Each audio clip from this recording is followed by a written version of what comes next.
Today we got ourselves 2025 potential landing spots for the top defensive linemen in free agency. I still think we're going to fix the defensive line in the draft 100%, but I would love to get a top edge rusher as well in free agency. Other than Myles Garrett, though, I don't think it's going to happen. I'll be honest with you. Mainly because we got to pay Trey, T, and Jamar Chase, Mike Gesicki, BJ Hill, Mike Hilton. I mean, they're just... It's one of those situations where there's just not enough money to go around. So, I would say, if anything, for us, target a decent edge rusher or a decent defensive lineman in free agency, and we just have to hit on the draft. That's really what it's going to come down to. Depending, again, on how much restructuring Joe Burrow does with his contract, if he restructures it enough, maybe we work out in the end. But let's get right into it. Number 1, Khalil Mack, Washington Commanders and Detroit Lions. Khalil Mack, I would actually probably put a lot more teams on this list. Now, Khalil Mack, obviously up there in age, right? We're a period of time away from when he got traded from the Raiders to the Bears. And I believe that was for, I want to say, a first round and a fifth round pick, I believe. It was 2 different picks. But we're a little bit of time since then, right? Older, more veteran at this point.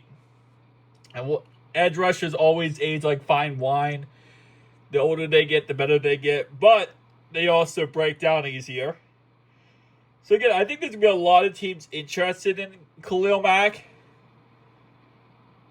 I don't think we're going to be one of those teams just because of the price tag. Because of how much the price tag is going to get bid up and we'd have to fight to get him. I don't think this is the guy we would even go for anyway. But it's definitely a guy who, in the end, I don't think he's going to go to either of these 2 teams listed here. This is a guy I could see going to someone like the Jets. And I know the Jets already have a good defense, but I could see the Jets trying to go after Khalil Mack and try to kind of bolster up that defense and even more and just be like, hey, listen, we're going to go with a young quarterback. Aaron's going, let's just defense win championships. I could see something like that. Or I could see Khalil Mack going to someone like the Browns. I mean, that's another possibility landing spot here. Again, it's not really a one team or a select amount of teams who would be interested. Everyone's going to be interested in Mack. It just comes down to the correct price. And the teams with the most cap is where I think he's going to end up landing. Next guy on this list, Josh Sweat. Tennessee Titans or Arizona Cardinals. I'll be interested to see if Sweat leaves Philadelphia or if he just comes back to Philly. There is a good chance that Philly is going to get Myles Garrett. There's a really, really good chance that they get Myles Garrett. If they get Myles Garrett, yeah, Josh Sweat is definitely going. I would not mind Josh Sweat. Him and Chase Young are 2 guys I would not mind on our roster. As I always say, though, it comes down to price tag, though. Price tag is king. Price tag is everything. We can go back and forth and spitball numbers 1,000 times in a row, but at the end of the day, all that matters is the price tag of these players. Like, what do they want? So, and also who you bidding against. We still have some money to spend. It's just not much after all the guys we have to get signed. So, Sweat's not awful. You can see Khalil Mack is ranked 5th, and then Sweat is ranked 10th for overall free agent rankings. Hassan Reddick, I've talked about this guy many times, Cardinals and Lions. I don't want anything to do with Hassan Reddick. I really don't. He refused to play. He refused to play because he didn't get a new contract from the Jets, and he sat out for half the year until he got a contract. And listen, I'm all for players getting paid. I'm all for players, getting that bag. I respect it 100%. I'll always be pro player. Because these organizations is a business. Their job is to somewhat fluff you over to a certain degree, to make sure that they can run a team correctly, okay? I will always be pro player. But what I will not be pro is players who sit out. If you sign a contract, play your contract. If you want a new contract, be vocal about it. Talk about it. Do the Trey Hendrickson route. Trey Hendrickson last offseason got a trade. He wanted a trade request because he wanted a new contract. But did he sit out? No. What he said was, I'm going to separate business from my play. It's not fair to my teammates for me to sit out and hurt my team because of a business situation. I'm going to play the contract I signed. And that's what I believe when it comes to players.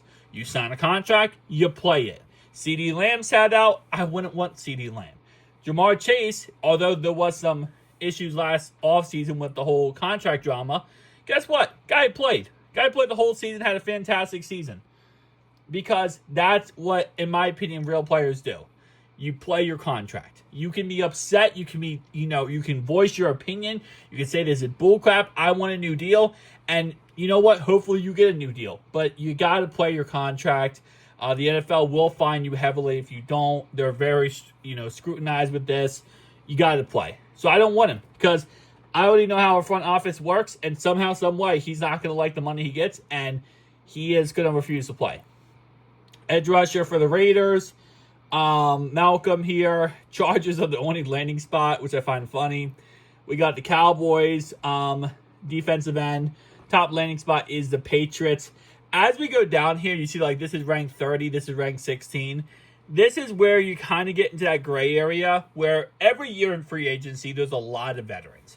A lot of veteran players who hit free agency and they're there past the first wave. How free agency really works is you got the first wave before free agency even starts. You got a couple of days before free agency, there's already rumors of this team's going to sign this guy's going to sign here, this guy's going to sign here.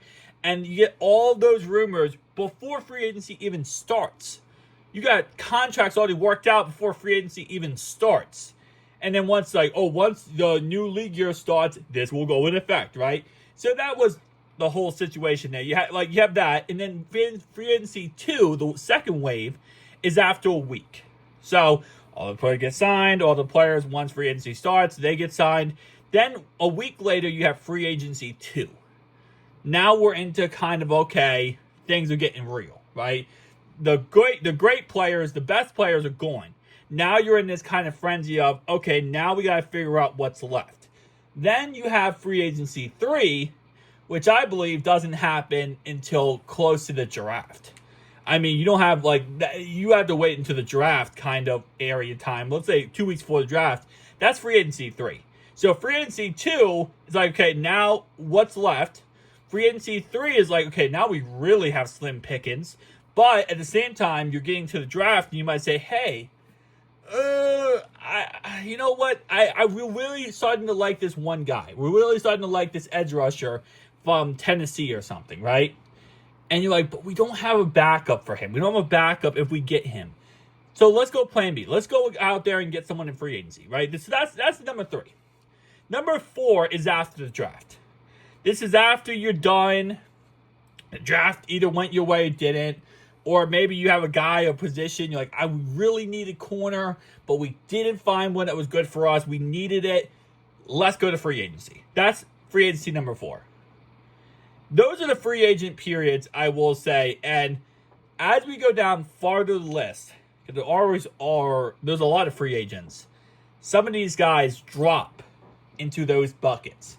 So a free agency 1. I don't think this Cowboys guy here will be free agency 1. I don't think he'll be free agency 2. He's more of a 3 or 4 type guy. It's possible he's 2, actually. He'll probably end up being 2 in the end. But some of these guys will drop down to 3 or 4. And it is what it is. We got Trent Brown later on in the free agency cycle last year because the fact that he dropped down to 3 or 4. So there always will be that situation where you got veterans who simply want too much money. Just because they're veterans doesn't mean they're not going to want to get paid. So they're like, hey, we want to get paid this amount. And, well, you're old. You're not that good anymore. I don't care. I still want to get paid. Milton Williams for Philadelphia. His landing spot is the Vikings. Edge rusher Baron Browning for the Cardinals. His spot are the Cardinals or the Panthers. We have Levi, who Detroit Lions. His landing spots are Jacksonville or the Jets. We have Davo, Packers or Lions. We have Chase Young, Bear Chargers. I would not mind Chase Young, to be honest, depending on the price tag. Aziz Alari is going to be the Bengals or the Cardinals. I would not mind him. That's another guy I would not mind. Some of these like kind of underrated type players I would not mind. So, I'll be honest with you. There's not many players on this list we're going to end up getting. Okay? You know, I like to be optimistic. I like to be, you know, the glass. You know what they say, like the glass half full type of guy, right? I think that's pessimistic, whatever. I'm like the Stanley Cup and the glass is overfilling type guy, okay? I'm like the Stanley Cup and the glass is overfilling. Some would call that delusional. Other might call that Bill Clinton. I don't know, okay? I didn't have sexual relations with that woman. Beside the point, guys. Tell me down below your thoughts and opinions. I'll see you guys in the next one. I'll be live tonight at 6 o'clock, by the way. Peace out.